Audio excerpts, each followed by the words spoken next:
Welcome into the Commanders Report. I'm your host, Jack Sperry. Today, ESPN linked a big-name running back as a quote-unquote perfect fit for your Washington Commanders. I will react to that at the top of today's show.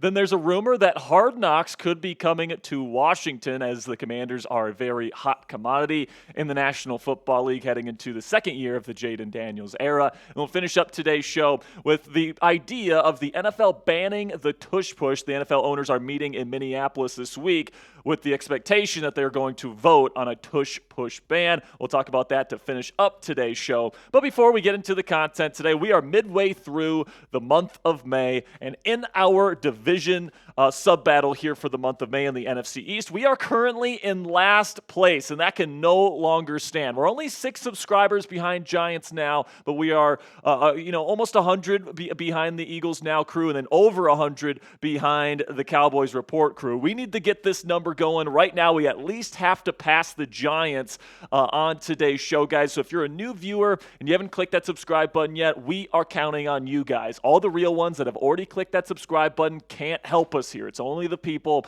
that haven't clicked that subscribe button yet. We really want to win this sub-battle here for the month of May. And if we do so, we might do something special on this channel. So make sure you guys click that subscribe button if you haven't already to help us win the month of May. So let's get into our first story of the day here, where ESPN's Matt Bowen says that running back J.K. Dobbins is a quote-unquote perfect fit for the Washington Commanders, and that Washington should consider bringing on the running back this offseason. This is what he had to say. Finding an ideal fit for a veteran running back isn't easy at this point in the offseason, especially for a player with Dobbins' rich injury history. He missed 4 games with an MCL sprain last season, yet he still managed a career high in rushing yards and tied for a career high in rushing touchdowns with 9. In Kliff Kingsbury's offense in Washington, I could see Dobbins providing competition for Brian Robinson Jr. as the early down rusher. Dobbins can run between the tackles and has the juice to create big plays on the ground. He took 27 carries for 10 or more yards last season.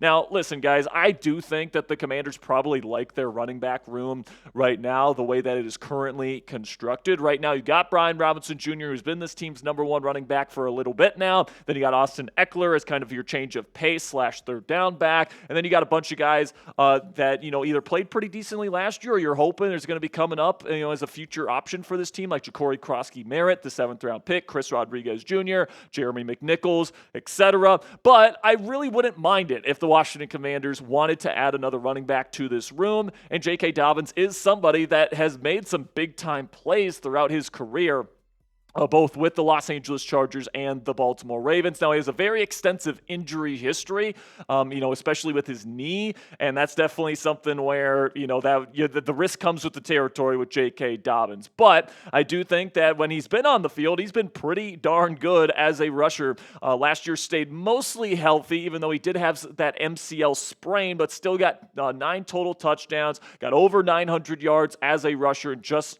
under 200 carries. So he was a very good running back for the Los Angeles Chargers last year. And if you're looking to add somebody that's been a #1 back in this league very recently, and somebody that can provide some big play splash, something that Brian Robinson Jr. hasn't really provided all that much in his time as the starting running back for the Washington Commanders, I could certainly see the Commanders being a team willing to take that risk on, because, they have the depth to be able to take on J.K. Dobbins in case he gets injured, right? So what say you guys? Let me know down there in the comments section. Would you sign J.K. Dobbins? And at this point in the offseason, guys, it would be for a super cheap contract. So let me know what you guys think down there in the comments section. Type S if you would sign J.K. Dobbins, or type P if you would pass on him. This is going to be the pinned comment on today's show. YouTube's going to throw you an ad break here in just a couple of seconds. When that happens, take advantage of that time by letting me know if you would sign J.K. Dobbins. So now let's get into our next segment here, where Sports Illustrated's Mike Kadlick made the case for Washington to be featured on HBO's Hard Knocks this season. This is what Kadlick had to say in his article, saying Jaden Daniels ran away with the 2024 NFL Offensive Rookie of the Year award last season thanks to a 12-5 record and an appearance in the NFC Championship game, and now has everyone in the D.C. area fired up for what's to come with the Commanders. And in trades for Deebo Samuel, Laramie Tunsil, and owner Josh Harris is leading the charge on a new stadium being built at the old RFK site. and there's a clear upward trajectory. They deserve to be at the NFL's center stage. Now, I will say right off the bat here, I could see this happening. The NFL and HBO did strike down some of the rules in terms of the playoffs and stuff like that for teams being featured on Hard Knocks. You no longer, it used to be a rule where if you made the playoffs in the previous 2 seasons, you didn't have to be featured on the show, but now they have struck down that rule, where the only rule now where you can refuse to be on the show is if you have a first-year head coach, which of course the Washington Commanders no longer have. But I think that the more likely scenario here, guys, is that the NFC East will be featured on the in-season version of Hard Knocks. Last year, HBO shifted their in-season version of Hard Knocks to feature the entire division of the AFC North. The numbers for that were better than in the previous season, so I think they're going to stick with that format this year. And the NFC East, with the division that they have, the Dallas Cowboys, the Philadelphia Eagles, the reigning Super Bowl champions, the up-and-coming Washington Commanders, and then the very interesting New York Giants. I think that is probably the favorite to be featured on HBO's in-season version of Hard Knocks this year.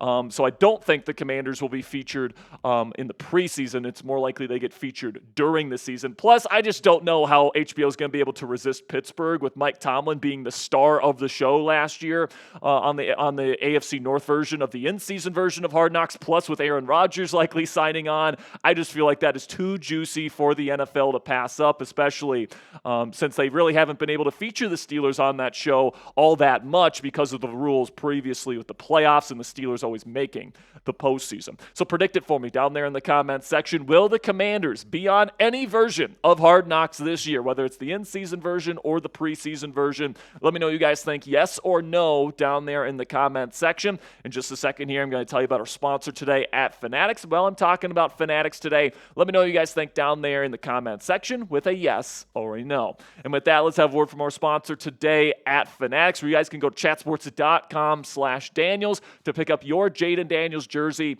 today, and you guys can help out the channel. Let's face it, guys, Jaden Daniels is going to be a superstar quarterback in this league. He's going to be one of the legends of this organization, in my opinion, by the time he is done with this football team. If you guys want a jersey that you can wear for the rest of your life, this is probably your best bet right now with any player on the Commanders roster. So go to chatsports.com/Daniels, pick up your jersey for yourself today. Also, when you use our link, chatsports.com/Daniels, that'll be in the comments and description of today's show. You click that link and you make a purchase. Fanatics sends us here at the Commanders Report part of those proceeds. So greatly appreciate all of your guys' support. Chatsports.com/Daniels. Again, that link is in the comments and description of today's show if you want to make a purchase. So now our final segment today is talking about the Tush Push. And, we talked about the Tush Push a little bit back during the NFL owners meetings in Palm Beach earlier this offseason. They decided to delay the vote on the Tush Push ban for a couple of weeks. And now this week in Minneapolis, the NFL owners are slated to meet yet again to discuss whether or not to ban the Tush Push play. It was reported from Adam Schefter earlier this morning saying NFL owners are scheduled to meet Tuesday and Wednesday in Minneapolis to vote on a proposal to ban the quote-unquote Tush Push play that the Eagles have mastered.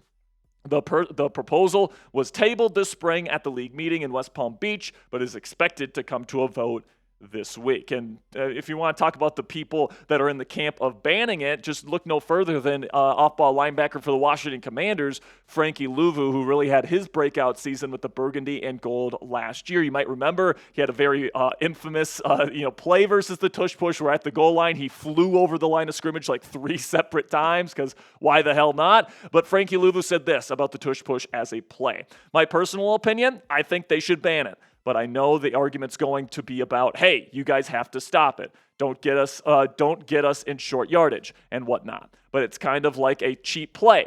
And that's pretty much a scrum in rugby. That's how I kind of look at it. And we've got to have a scrum too on the other side. And the scrum is we have a cadence where we all go at once. It's not like you hard count and this and that, where now you're getting us or myself jumping over the pile thinking that you're going to snap the ball. But that's just my own personal opinion, and I'm going to leave it at that. And honestly, guys, when it comes to the tush push, I see both arguments on this. I see why, Eagles fans are like, it's not our fault that we're dominant at this. You guys can't stop it. Find a way to stop it, all right? And I can understand Eagles fans' perspective on that.